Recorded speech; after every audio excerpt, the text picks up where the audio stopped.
Hi, friends. We're here. This is Unhinged founder. I'm Melinda Jackson, if we don't already know each other. And I'm the founder of Melinda Jackson Public Relations. We're a boutique PR agency that represents female founders and thought leaders around the world. And we come on here to kind of let loose and talk to our friends that are also founders. Today, we're talking to my new friend, Chrissy. Chrissy and I have kind of known each other just from around the Raleigh founder scene. But I'm excited to get into a really fun conversation with her. It gets a little crazy, but also it's a little bit like therapy. So let's jump into it. Okay, Chrissy, introduce yourself. I am Crissy Fishbane. I am the co-founder of Her Healthhollective. It is a supportive community and resource hub for moms in the Triangle and with resources beyond. I am also a speaker and a writer and the co-host of the award-winning podcast Mama Needs a Moment, where we interview experts and share information with mothers in the community, stuff that they really need to know that doctors don't always share with us. I love it. Award winning. I'm like, okay, how do I win some awards? This podcast will probably never win any awards because it's too all over the place, and that is okay.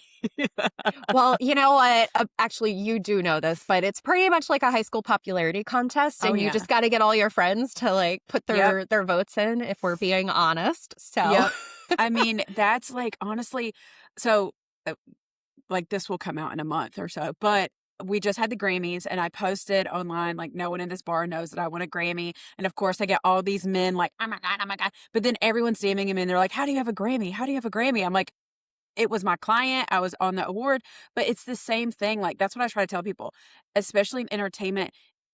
Like, my whole job was to, one, get the client as much press as possible. Two, go to everybody we knew that was Grammy eligible for like voting and just say like, hey, please vote for audiobook category. Please vote. Like, like that's all it is. It's the same thing. It's like you're running for high school president or something. It's wild. It's something I never realized. And I've seen it in so many different aspects of running a business and the different elements of PR and press. And it's wild. That should make people feel better. Like, awards are attainable. And I feel like there's more awards out there than people are applying for. So if you see it, apply. Like, apply, get your grandma to vote for you. Like, use every phone number, scam, who cares? Like, just to say that if you don't get it, not to feel bad, because it is also an element of who you know and just how the game is played. And so there's a big piece of that too. Yeah. If you get it, great. If not a big deal. Apply for another award. That's your lesson. Goodbye, everyone. Yes. Okay. Mic drop. We're done. Yeah, we're done. Okay. So I know of you from around, obviously, and I've just heard so much about the collective. So go into that. Tell me forwards and backwards what it is and kind of what you provide. Yeah. So I don't know if you've ever walked into a room and you've been surrounded by people and you felt completely and utterly alone. Have you ever felt that way? All the time? Yes. Okay, good. Then you will feel me. Especially in Raleigh. Yes, interesting. I can actually agree with that when I first moved to Raleigh, feeling that way. That feeling was amplified for me when I first became a mother. I had severe postpartum anxiety, and everything I did, everywhere I went, was just amplified by this feeling of anxiousness that I wasn't used to. I had heard of postpartum depression, but this whole anxiety thing was totally new for me. And I walked into all these mom spaces and I felt that way. I'm surrounded by people and I feel like I'm supposed to be presenting myself as a certain way. And I don't know what that way is. And I'm not fitting. I don't fit here. And there's nothing worse in the world than that feeling of not fitting in a space and not being able to find a space or find your people or a space where you can be comfortable and show up as you are. So I met my business partner, Cindy Michelson. We were both fitness instructors with Fit for Mom, where we would train moms, and we had a huge network and community of moms that we interacted with on a daily basis. And we got to talking, and we realized that every woman we talked to was dealing in some capacity with this feeling of loneliness and this feeling of overwhelm.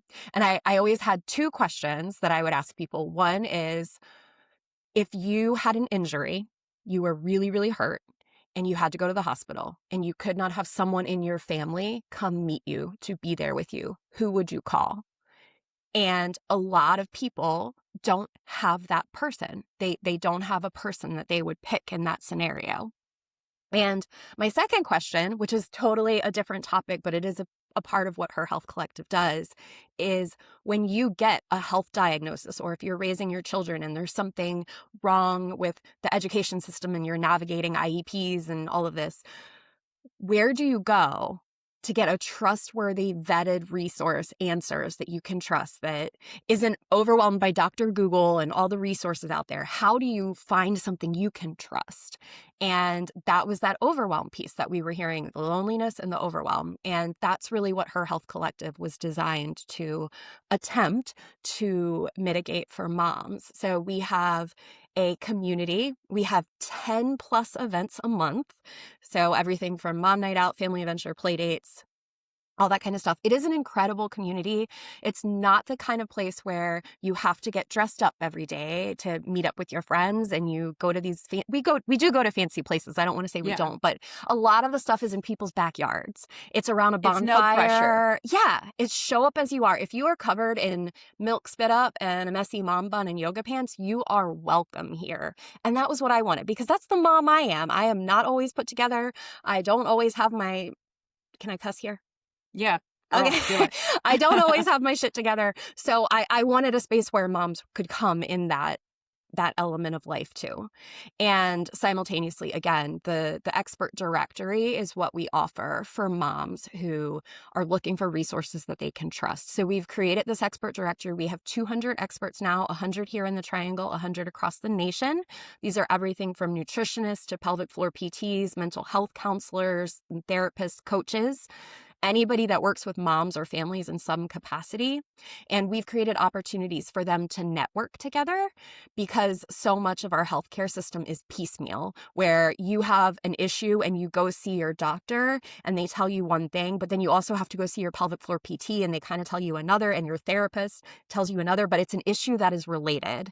And we really wanted to create collaborative care. So we have opportunities for all of these experts to get together and collaborate. And then simultaneously, we connect them with our moms through our expert content, free on our website, our podcast, free on all podcast platforms, and just have a really great platform for moms to find vetted, trusted information and experts. I love this so much. And like, I'm not a biological mom. I'm not even a stepmom. Jeremy and I are not married, but I say I'm a fake mom. And the kids call me fake mom. But I can only imagine if I had biological children, how alone I might feel in some of those situations. And, your mom isn't always going to be the best resource for you, because they did not do things the same way now as they did then. Like, my mom did not breastfeed. She thought it was weird. And then I have friends that exclusively breastfeed. So I just know if I had biological children, I probably wouldn't know what to do, and I would need the village. And so what you've created is such a good resource. Like, I know you're helping people feel seen and not alone. And even just by having those low barrier of entry events, like, show up, who cares what you look like that has to make people feel so good in their body and in their mind, just to know that they have people that aren't going to judge them. And moms Yeah. can be so judgy. Like, moms communities can be so judgy. Like, I know, going back to the breastfeeding thing, I just see it all the time. Some people are like, oh my God, if you don't breastfeed your child, all their limbs are going to fall off and they're going to die immediately. And then some people are like, fed is best, So I see from the outside just how judgmental a lot of these communities are. So I think it's great what you're doing, and just having a resource for people so they don't have to go to Dr. Google or go to some mean girl Facebook group. Yes, yes. And I do want to just say, Melinda, that I want to recognize you are a real mom. We welcome Thank moms you. that have gotten to that role through all different, we have adoptive moms. And I think that even that mean girl vibe you just mentioned, Yeah. that can become apparent even in that conversation. Oh, And yeah. it's important to recognize you 100% are a mom. You are Well, thank you. contributing and giving energy to a child. Yeah. Yeah. Okay, so tell us a little bit about, your life story. So where'd you grow up? Where'd you go to college? What did you do? What did you want to be when you grew up? All that fun stuff. Like, what got you to here? Oh, such a fun question. So I grew up in Maryland. I actually grew up in a trailer park. I was raised by a single mom, and I battled a lot with this idea of, am I enough? Why, there's a lot of, when you don't have a father figure in your life, you kind of get stuck in this feeling of not being enough. And I continually found myself sort of wrapping around this idea of, what am I going to do with my life? I actually was talking about this the other day. I remember in second grade, I wanted to be a supermodel. As I'm you do, of I'm course. laughing for those of you not watching video right now. And then I wound through and I wanted to be a teacher. And I remember in the sixth grade, I had a bunch of girlfriends over and I started a club in my basement. And, everyone had assigned roles. And it's just kind of funny how, when you look at the trajectory of your life, how everything you've done has gotten you to where you are and how it all contributes to what you do, right? And how you're a model now, how you're a supermodel. Like, you Oh, gotta go to Fashion Week. We gotta right. cut early. Thank you for pointing that out. Yes. Yeah. The supermodel second grade goal is not a part of this picture at all. But I was laughing about that with a friend the other day, the things that we think we want to do. But I mean, so much of it played a role. I went to college, the University of South Florida, and majored in hospitality and business management. And I was actually working an internship at Moffitt Cancer Center, planning and coordinating conferences for doctors, which, again, I work with a lot of doctors now on our expert directory, and I do plan retreats and conferences. And it's just kind of funny how things come full circle in so many ways, especially when you're starting your own business and you're doing something you're so passionate about, something you love. You can really see the trajectory of your life and how each piece has kind of pushed into making you the person you are and kind of figuring that. Because I never would have imagined as a child that I'd be running a mom community, not Yeah. something you picture doing, right? um, but yeah, it has been an interesting journey to get here where I am. I think that doing this job incorporates everything I love. I used to be a high school psychology teacher. I use psychology every day. I use teaching every day. I use classroom management to some degree every day. Like the skills that we pull from all the different avenues of our life and incorporate into what we do is really magical. I know that you talked about this when we were getting it this all booked, and it's something in the news right now that Ashley Tisdale of it all, the Mean Mom community. I feel like I have thoughts on this because I've met all of those women before when I worked at entertainment, and I'm like, oh, I really want to know Yeah. the drama. But what are your thoughts as someone who does run a mom community? And obviously we don't know the ins and outs. We're not in the Yeah. group thread with them, and we don't know what actually happened. But like, what are you seeing, and what are some fixes that, kind of need to happen to make it be a little more accepting and less toxic in some of these mom groups? Thank you so much for asking that. I feel very passionately about this topic, and I have been very intrigued since the Ashley Tisdale article came out and everything around that. I think that especially in the motherhood space, in a lot of women's communities, but especially in the motherhood space, there's so much pressure. There's the right way to do it according to the powers that be. And whenever you get into that space, you get very attached to, am I doing this right? So I think so much of it is out of fear, right? That the fear that you're doing it wrong. And so when you look at someone else doing it differently, it makes you question yourself. And anytime we're forced to question ourselves, we get that cognitive dissonance and we start getting a little claws out, you know? So I think it can be a natural human tendency to judge. I think if we're honest with ourselves, it's a natural human tendency to judge others around something that we're passionate about and something we really care about, like raising our children. However, I think it's also really important to check that because in the space of parenting, nobody knows their child like the parent. Every child is different. Every parenting relationship is different. We have no idea what stories are underlying any person's unique parenting journey or experience. So we have to acknowledge that what works for one parent and what has had huge success isn't necessarily going to work over here for this parent and this child. And it's really important to be able to lead from a place of curiosity. I think when you're walking into these spaces, rather than the judginess, rather than the cattiness that we can often see in these spaces, get curious. Your way doesn't have to be right or wrong. Their way doesn't have to be right or wrong. Let's just be curious and ask questions and let them run their race and I'll run my race. And at the end of the day, we're all just doing our best. And that is how we lead Her Health Collective. It's always from that place of curiosity. What can I learn from someone else? What can I maybe glean, and what can I offer in return? Because there is always a story or an experience that someone else has had that might offer that. But also, when you're sharing your story and your experience, how can you do it in a way that won't feel like pushing advice down someone's throat? Because that can also be very off-putting. So I think there's a beautiful way to approach mom groups and sharing of information. However, I will also say that sometimes you're going to be in a space that's not the right space for you. No space is designed for everybody. And it's important to be able to recognize that a space might be for you for a season, or it might not be for you at all. And it is okay to walk away. It is okay to realize, hey, these aren't my people. This is not my village. And that's something as a founder of a community that I've had to grapple with, because I want recovering people pleaser. I want everybody to be welcome here, and I want everybody to feel like this is their space.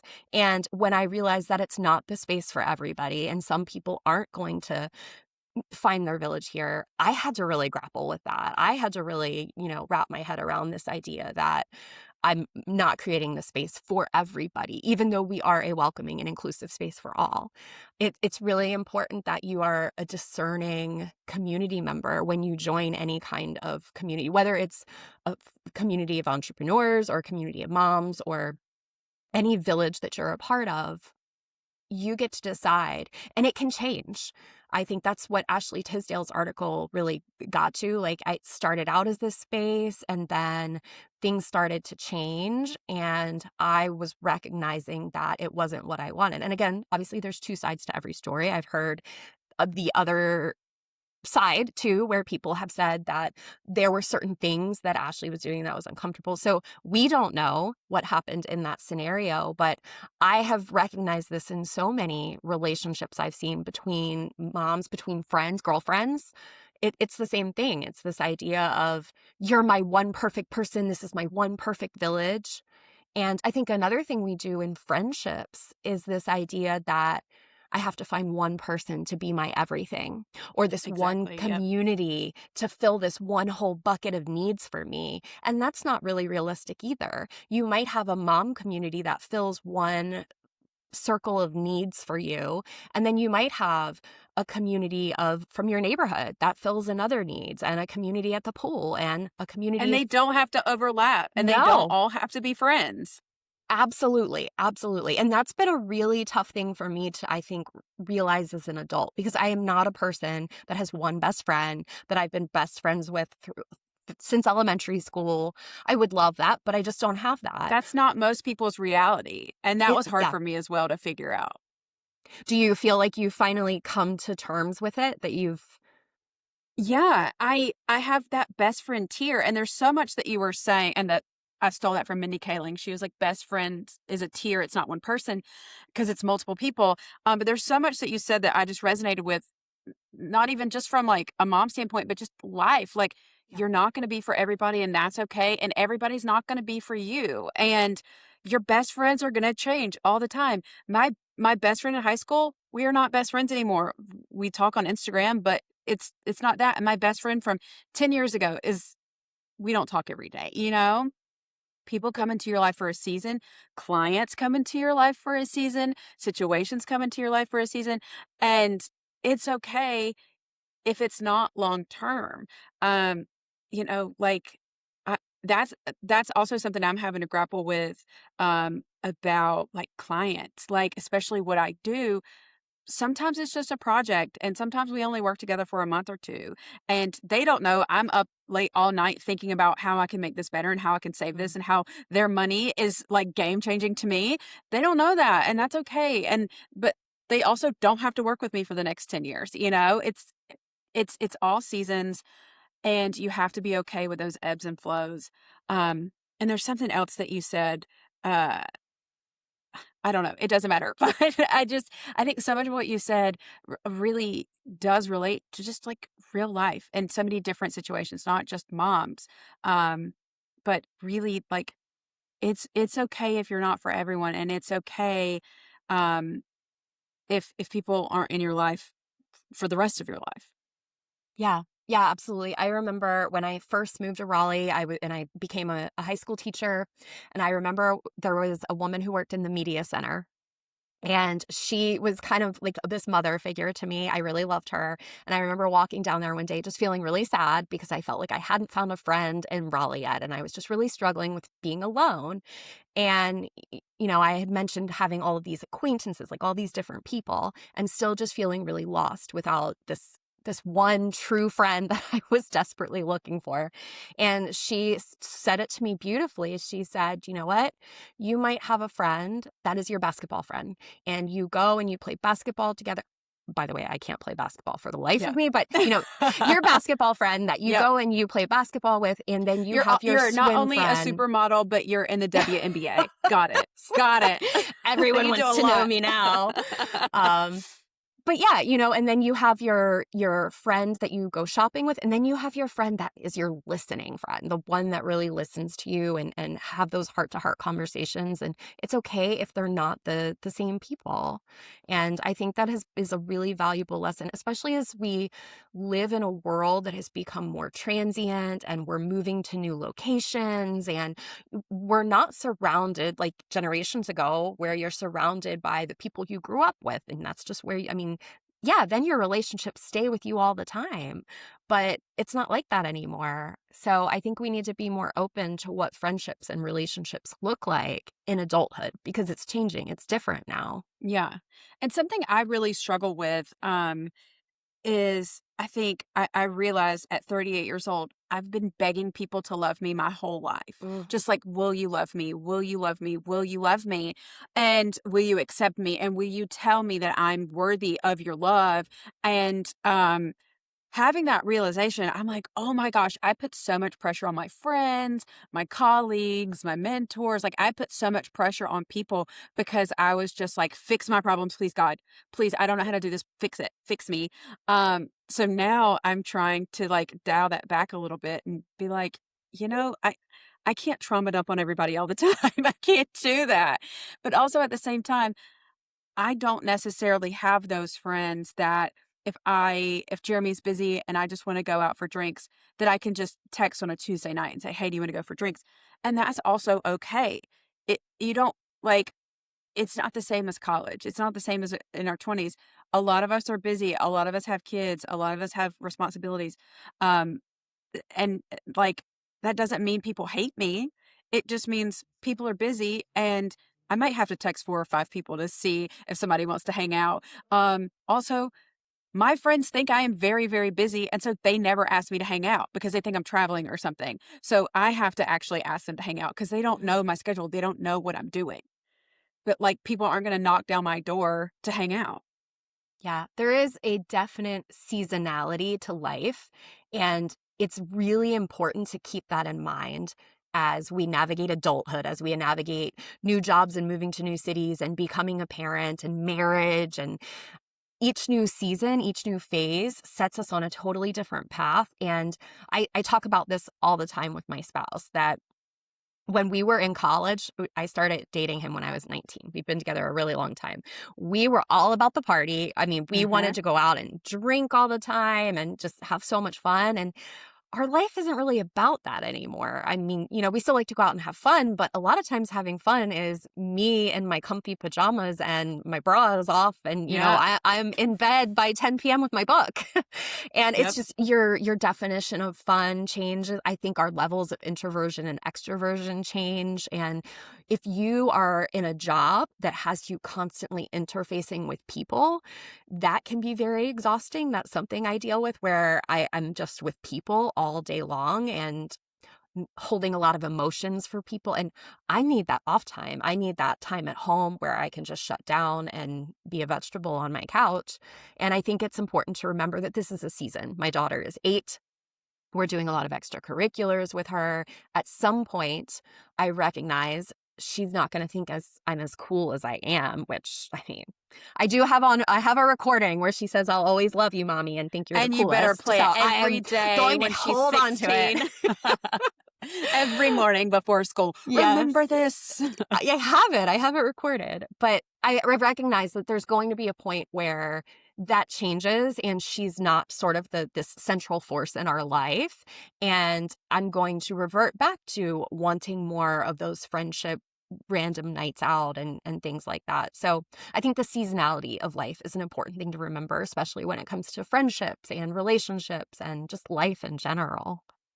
Do you feel the pressure to hold space for everyone in your community? Like, I'm sure people come to you, these moms come to you, and they're going through it. They're in the trenches. Like, do you feel like it's kind of your obligation to fix it for them, hold space for them? Like, do you carry all that? Because I am so empathetic. I would be like taking it all on and be like, girl, I got you. And then I would completely lose myself. Yes.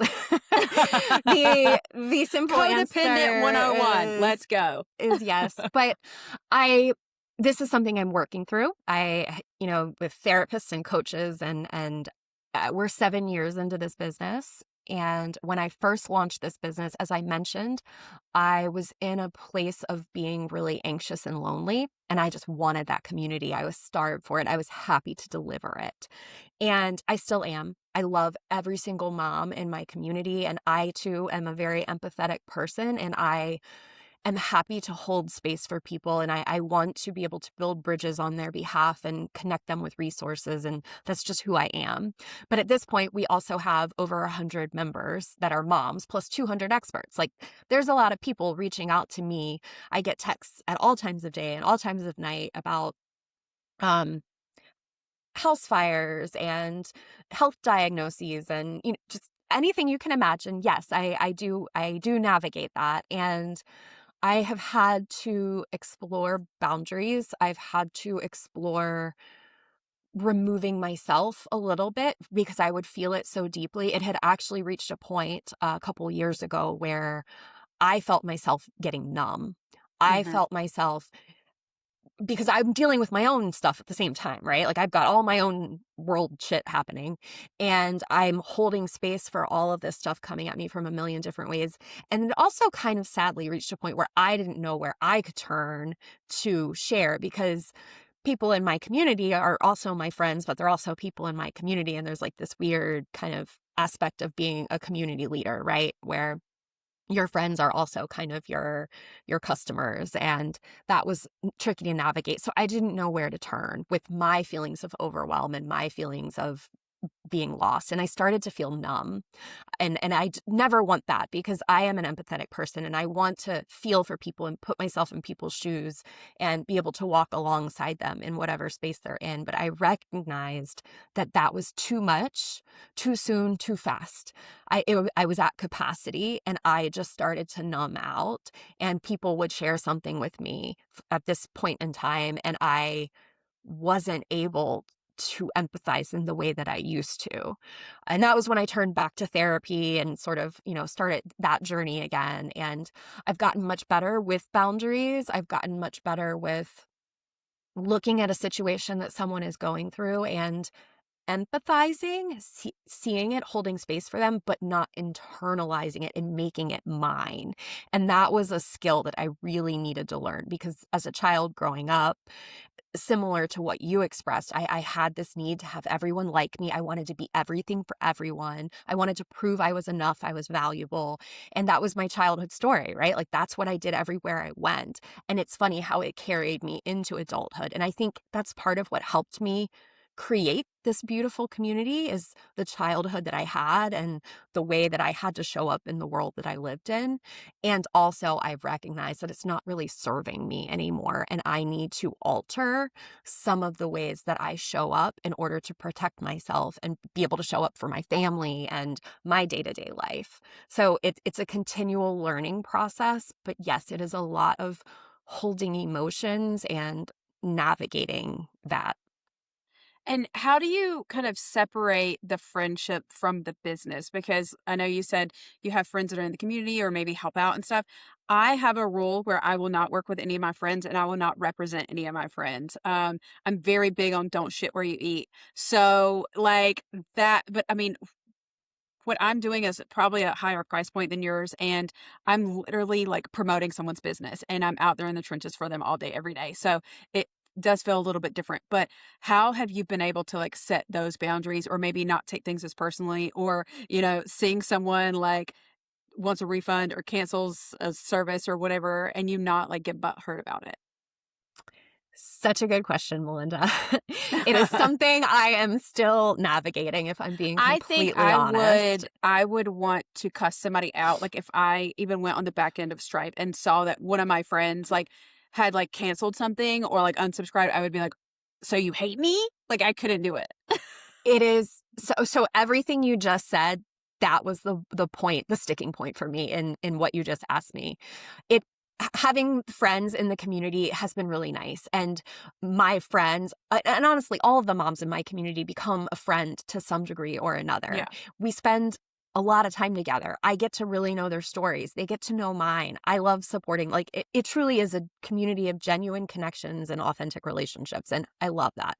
And we show up for each other. I was speaking on a panel a few months ago and I got really sick and I wasn't able to show up. And one of my friends who I met because she became a mom in the Her Circle community and I've become close to her. She showed up. She's in the marketing space. So she had one of those like heads printed of my face. Oh And my she read gosh. all my answers she got up on the panel. She read all my answers for me. And you had my head up so that my That is picture would so still be. cute. And I mean, these are genuine good friends that have got my back. So there's that. And yes, what you said about I have had people that I have been so close to who have canceled a membership. And I know it's for financial reasons, it's for time reasons. It has nothing to do with me. I know it. Girl, it is still personalized Mhm. to no end. And I still feel it in my bones. I come find Noah, my husband, and I'm like in tears and he's like, what happened? Did another friend leave? And it's not like it happens all the time, but when it does happen, it sticks with me for months. So I Mhm. cannot give you an answer on not being butthurt because I am. Yeah. It's so personal when you run your own business, and especially when it's a community, and especially when a lot of your customers are your friends. It's all so enmeshed together, and it's certainly not healthy, I'm sure, but it is what it is, and it does feel very personal. Your business is your baby. You Yep. have invested so much time and effort and love into it, and it's amazing when your friends support you and feel you and you're like rah rah for you. But then when someone steps away, whether it's quiet or they send you an email explaining it or whatever way it's done, it still is kind of like a knife to the gut. Yeah. It is what it is. And it doesn't matter if it's $20. I'm going to think, "Oh my god, I'm losing my house. I'm going to be homeless because all my clients are going to drop me because this person dropped me." And I just spiral out. I feel so seen right now. Yeah. Yeah. Oh my Yeah. gosh. Like, and I mean, I don't care. I'll tell my business. Why not? So like I have this lower price point offering, and it's podcast pitching only. And so what I'm finding is I launched it the end of November. Right now it's February. So we're a couple months in with the clients. I've gotten them on a lot of podcasts, and maybe I've gotten them on so many, they're like, let's go on pause. I don't have time to do this. Or they're like, I just don't have the money. Or, I'm not getting the ROI that I thought, whatever. Okay, great. I understand all of those things, but I take it so personally, even though it's a lower price point. I'm like, everyone hates me. Everyone in this world hates me. But I'm also telling myself, and I literally just wrote something on LinkedIn about it today, is like, building, you have to pivot. Like anything you're building, it does not matter if you're building a house, a company, whatever, you have to pivot, and you cannot take things as personally. This is not because people hate me. It's just no one has money right now, or, maybe it was a stretch for them anyway, and it's just a lot of time and it's not what they wanted or expected or whatever. And that's okay. You don't have to be for everybody, but it doesn't stop me from thinking that I'm going to be homeless like immediately. And everyone Yeah. hates me. It's funny. I've heard this about parenting, and it's 100% true about running your own business too. That running a business or parenting will show you where all of your mental health hangups are. Like it will 100% put it in your face that, hey, you're struggling with people pleasing. Hey, you're struggling with a negative mindset. Hey, like these are issues that you have. And it is 100% true. And I try to remind myself, I have to kind of give that constant pep talk, right? The constant, what you just said. I recognize that the timing isn't right for everybody. I recognize that this is a financial hit and it's not about me. But also there's that little inner child that, creeps out and has that little screaming banner in your face. And it's just that constant conversation you have to have with yourself back and forth, reminding yourself the logistical truth of what the situation is. But it's hard. There's emotion involved, right? Exactly. Because everyone hates me, obviously. No. Okay, so this is something I'm struggling with, and we've been in business the same amount of years, so I feel like you probably understand. But what do you do when you just like absolutely need to be creative, especially as a busy mom? Like, do you just like take a weekend and go to a house in the mountains and just brainstorm, or what does that look for you? Because I am this close to booking myself a silent retreat just because I am so tapped out. So, like, how do you find that time and space to be creative? I want this for you. I have never experienced a silent retreat. So if you do it, I want the whole lowdown. I want I the got you, Airbnb girl. link, all of it.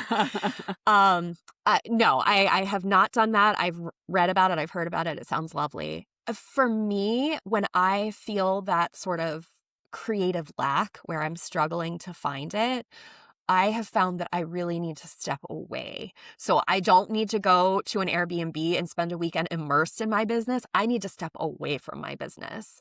And it might be something as simple as a workout, although a lot of times it might need to be a day, 2 days a week where I'm just unplugging from the day-to-day operations of my business because that's my energy drain, right? The day-to-day sort of drudgery of everything that needs to be done day in and day out, where it kind of becomes this time suck, this energy suck, this creativity suck. And I need to let myself get removed from that. And then, undoubtedly, at some point, I will be in the shower and the creative juices will flow. Always. It's always in the Always. shower. Always. Yes. Wait, And that's so smart because I feel like I immediately got like a vision of a buffalo. I have a little buffalo here, but the buffalo runs into the storm, and that's my immediate thing is, oh, I need a weekend in the mountains at an Airbnb to just lay out my whole business. But you're saying I probably should just step back and be like, nope, hands off. Like I need space just to like give my brain a reset. I mean, I do think that the opposite works sometimes too. I went on a retreat recently for capacity planning and we dove into the business in a deep way and it did reignite something in me. I think it depends a lot on what space you're coming from. And I know for me, a lot of times when I don't have the creativity juices flowing, it's because I'm a tiptoeing around that kind of burnout feeling. Hmm. And I need that rest and recovery. I don't know if you do the Enneagram at all. Yeah. I'm an Enneagram 3. Okay. So I'm very action oriented, go, go, go, 25 balls juggling at any given time, and it's very hard for me to stop and slow down. So, forcing myself to do that and sit with the boredom and sit with the discomfort is where I can kind of rekindle that. So, knowing yourself is such a key part of that too, because that wouldn't work for everyone. But Yeah. Yeah, I'm definitely on the edge of burnout for sure, and I've done it before. So, the first time I really burned out, I left Los Angeles and I moved back to North Carolina. I was just like, "Fuck everybody, I gotta get away. Like, I'm done. Mhm. I'm done with this." And then I burned out again and started my business. So now, 7 years in, I feel it creeping and I feel my nervous system getting dysregulated, and I'm like, "Okay, we gotta do something before the ship sinks." So, yeah, maybe I just need to completely disconnect and give my brain some space. Um, because I don't know about you, but when I do go on retreats or like if I go to a mastermind or whatever, I come home and you have that hangover because you're so in it and you're like, "Oh yeah, I can do all this." And then you get home and you're like, "I actually can't execute this the way I thought. Like what the fuck did I promise myself?" And then you beat yourself up even more over it. So I think I probably just okay, this is therapy, so don't worry about it, guys. I'm just gonna stop talking. I'm like, this is not about me. This is something I need to talk about with my therapist, which I will. no, but it's so true. I mean, I think that running a business consumes you. And you know what? I so recently grappled with burnout. I'm kind of pulling myself out of it at the moment, to be honest. And I recognized I burned out as a teacher. I hit the 4-year mark and I burned out. I left, thought I would be a teacher for my whole life. And I quit. I left my, not, I didn't leave him, but I left my husband for 2 months and went with a girlfriend and I walked 500 miles across Spain on the Camino de You Santiago. did the Camino? I did the Camino Okay, and well, we're talking about this next. This is my dream. Oh well, girl, then this is what you need my to do. God. I know. I This need is to your do the homework assignment. pilgrimage. Take 2 months off, swap the Camino. But I did that and I came home and that was when I realized I wanted to start trying to have a family. I had this epiphany that I did actually want a child. We weren't sure prior to that and I my life went in a completely different direction. It completely changed the trajectory of my life. And what I recognize is about 4 years into running Her Health Collective, I started experiencing burnout. And so it's been 2 or 3 years now of like tiptoeing back and forth of this feeling of I can't do this anymore. I can't hold this much anymore. I need help, but I can't afford help, and just like this circle, you know. And it's interesting to me that it was always at that 4-year mark that I seemed to hit this pattern of feeling burned out. So, of course, I research it because that's what I do. And it's actually very, very common from that 3 to 5 year period to start experiencing burnout because you've kind of run out of that enthusiasm from those first few years. That passion was keeping you running on all cylinders and you had all this energetic force behind you. And now you're starting to get into the daily drudgery of whatever the job is, whatever the business is. It's the same tasks. You're stuck in some systems that maybe aren't working, but they've become the systems that you use. And it's just this cycle of, repeat, rinse and repeat. So it's very, very common to hit that burnout around that 4-year, 5-year mark. So I don't know if that was when you started to feel it, but if you've been grappling with it for a year or two now, I think it makes a lot of sense. And I think Yeah. it's an opportunity to reassess and say, what's really important? Where do I want this business to go? And let me get very strategic about it. Let me get really honest with myself about what my priorities are, because maybe it's not the same as it was when I started this 7 years ago. Yeah. Yeah, and, I mean, I'm my own worst critic. I'm so hard on myself, and I'm very type A, and so if I don't hit all of those goals, then I'm just beating myself up, just constantly, so that does not help anything, but yeah, I think I need a new goal setting session and, but doing it in a time where I'm not extremely burnt out because then it's like fight or flight at that point. For sure. Okay, tell me all about the Camino because that's my dream. And I'm constantly like, how could I do the Camino and still work? Do I take an iPad with me? Like, how can I do this? And I realize that's toxic. That's very You're toxic not of me. allowed. You're not allowed. Okay. Okay. Okay. So I actually did the Camino with she was a colleague of mine. She was a friend, but we taught together, and she was leaving teaching and was going on a year traveling the world, and I was going to go do 2 weeks on my summer break of the Camino with her. And I came home and I was sitting in the carport crying after another really hard day of teaching. And Noah, my husband, came outside and was just like, babe, it does not have to be like this. And it was a really, really hard year in the education space. And he was like, you know what? Quit your job, take 2 months and do the whole Camino. And I realized what a space of privilege I am in having the opportunity to do that. But that's what I did. I quit my job and I packed an itty bitty backpack. I had my pair of boots and my flip flops and a pair of shorts and a pair of pants and 2 shirts and a sports bra, a couple pair of underwear, and my little backpack. And we headed to southern France, and we started in the Pyrenees Mountains. And gosh, I mean, the blisters, the incredible people you meet. We met this woman, Charlie, from Australia. She walked almost the whole way with us. Oh, that's awesome. A few years after I got back home, she came and visited me and stayed with me. And it's just the people you meet are so incredible.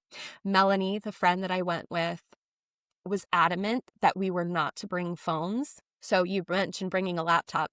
We had nothing. I didn't have music. I didn't have podcasts. I would die. I didn't have a way to contact Noah. I didn't talk to him. So for where was your 2 phone? months. Was it just at the end? Did you like, so people that don't know, you like ship your luggage to the end of the Camino, right? Or did you do that? No. So you can if you got money. But girl, I was a teacher that had just quit. I had no money. No money. So we carried what we had. So I literally so like had what you flew over there with. That's just I had 2 shirts, pants, shorts, 2 pairs of underwear. Oh my God. And we the first day we walked 20 miles through the mountains. We slept in a monastery. Met these amazing people.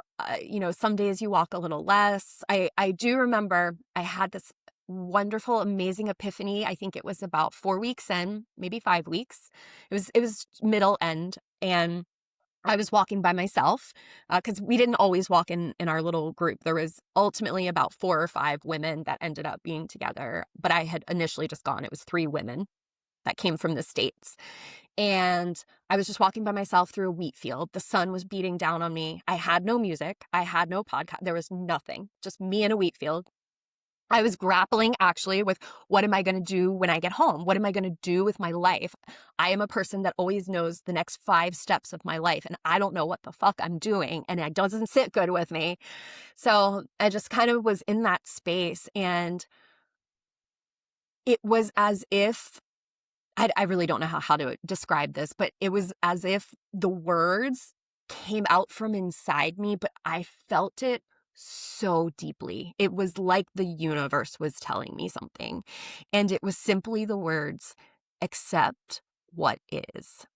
And Oh my I God. felt it so deeply. Like I didn't have to think about it. I just understood what was trying to come out of me in that. And it was just this idea that there is so much in the world that is outside of your control. And right now, Chrissy, you are trying to control everything that you have no right controlling. You can't control it. Accept what is. And it changed me. Like it truly changed me. And I will say, sadly, that you have this epiphany. I've had a couple. I've been blessed to have a couple epiphanies in my life, and it changes you fundamentally. And then life trickles in, and you start to lose the hold that it has on you, and you have to really fight to hold on to that that lesson, because it's not just a lesson. It's like this deep knowing, when it is truly this epiphany. I'm using air quotes, but when it's truly this inner knowing that comes to you in a different way from a truly transformative experience, it hits differently. And I remember when I came home from the Camino, Noah was like, "You're different. Like, you are just so," like, I'm very type A. And he's like, "It's not like you're just completely type B, but like, you're just so much calmer." And like, just there was this peace. There was this peace about me. And I love remembering that experience and trying to hold on to it, although it's hard in our day-to-day life, right? One other thing that I have to tell you about the Camino is we did get bed bugs. Oh, no. I mean, it's not the Camino unless you do. Yeah, it was pretty, it was Thankfully, you didn't have a lot of stuff with horrible, you, I actually. guess.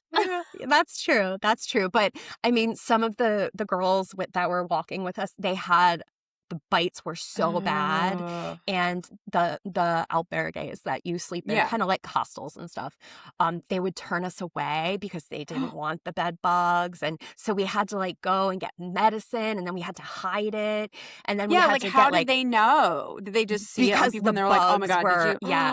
And like No. they would call ahead and say, like, in this city, "Hey, These just girls have some. no, just that there's an outbreak." So it could be Oh, a lot of okay. people, because some of the places you're staying have 100 people in them, Yeah.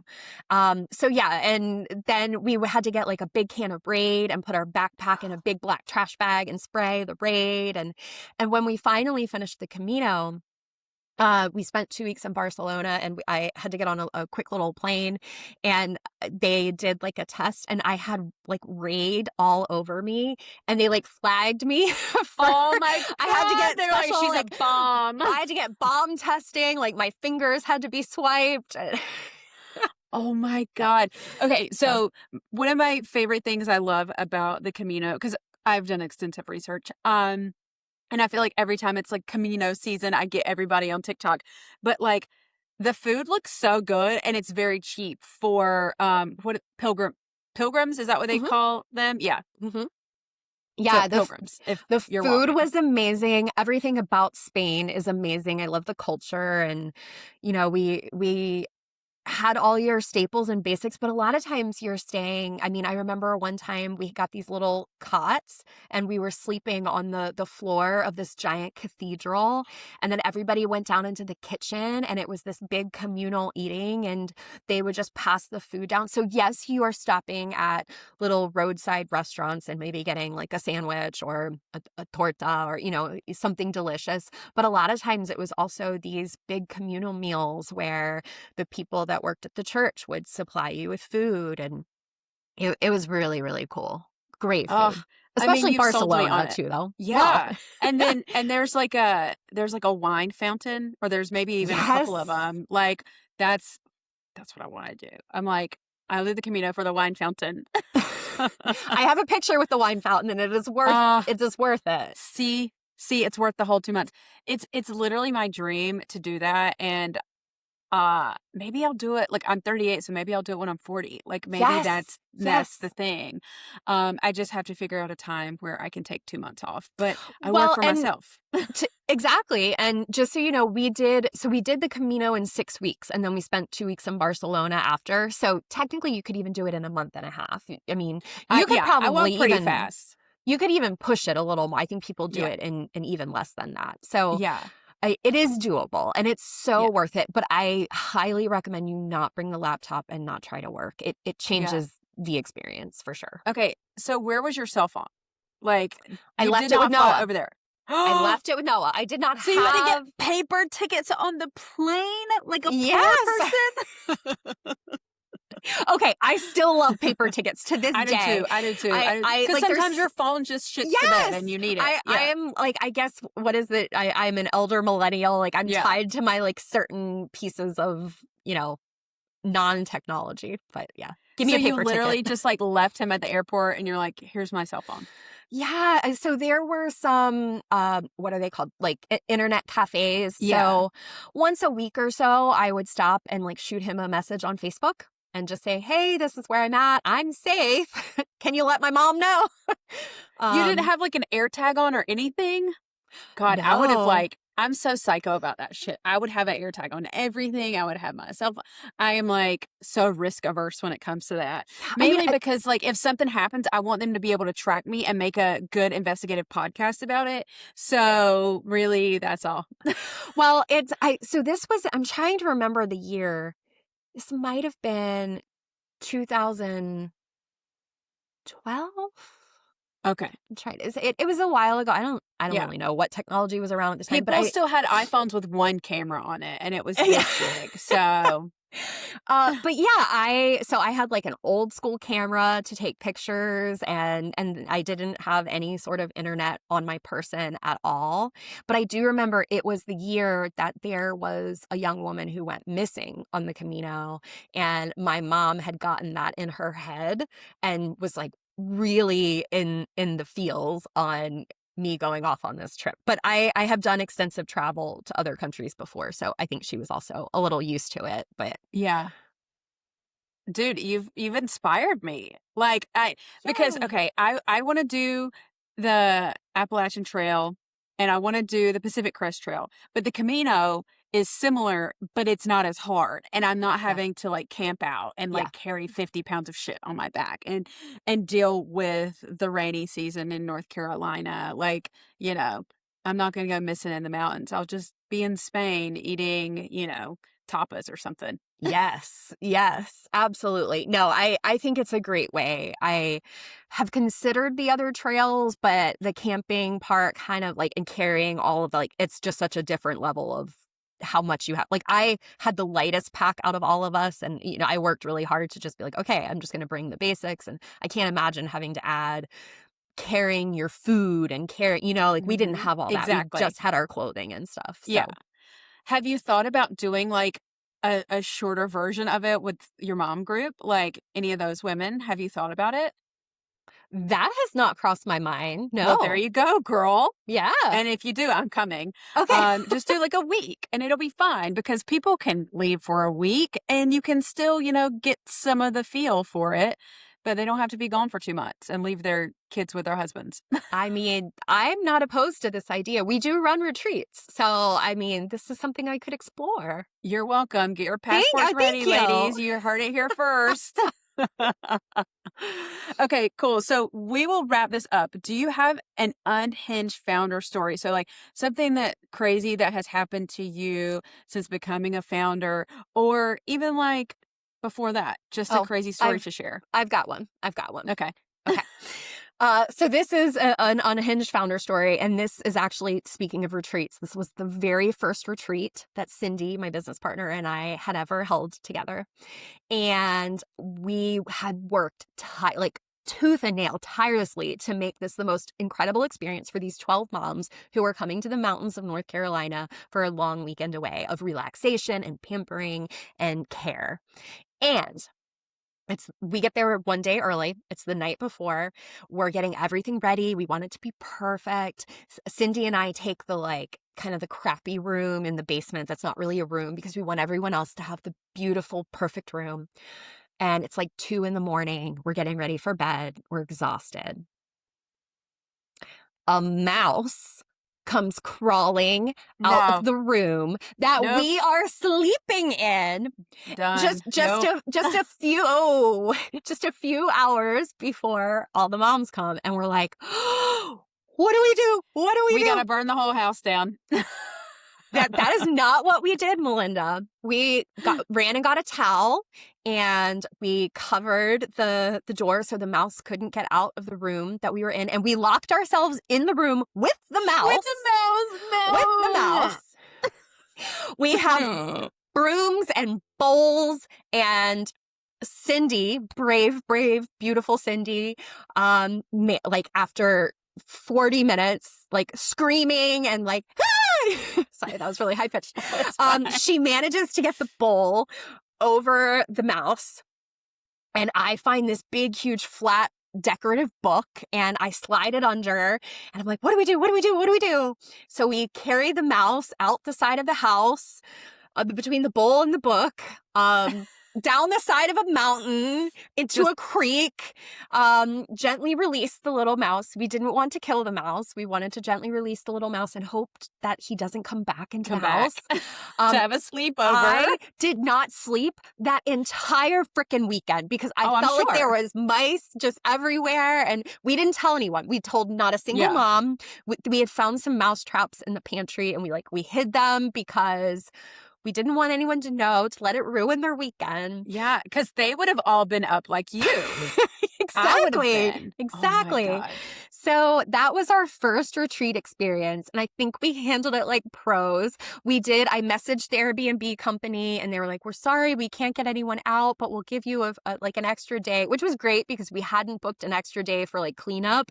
So we were going to have to rush everyone out and then like do all the cleaning. So we're able to take cleaning more leisurely at the end. A lot of lessons learned. We went on ahead and continued to host retreats every year and have gotten better and have not had any more mouse experiences. But the things you don't think about when you run a business, plan events and retreats, like the behind the scenes that you just don't know about. Yeah. Well, I mean, at least that's the worst thing that happened. But still, yeah, I wouldn't have gotten any sleep the whole time because I would have thought the mouse is in bed with me. It's on my face. Like it's here. Yes. I'm probably going to have dreams like that tonight. Oh, God. Again, No, stop it. About it. We rebuke it. We rebuke it. Okay. So tell everyone where to find you on the internet. I always say the internet because I'm an old person. Tell everybody where to find you, how they can get a hold of you, how they can like and subscribe, all that stuff.